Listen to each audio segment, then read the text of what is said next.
手邊竟已沒儲蓄吧，勒停吧，仙境可以細似煙霞，我又怕置換了年號，路邊不再有花，生了他，擔心經濟下秒更差，講好一起看奧運都怕有突發，壞事竟講着笑話，快樂會不會重來？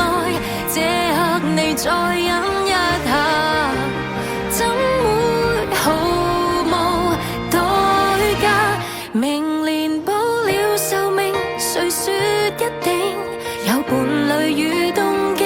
明年即使有熱血，錯認錯說，又如何約定？趁一切都正好，撮合無盡的偶然來彰顯，隨意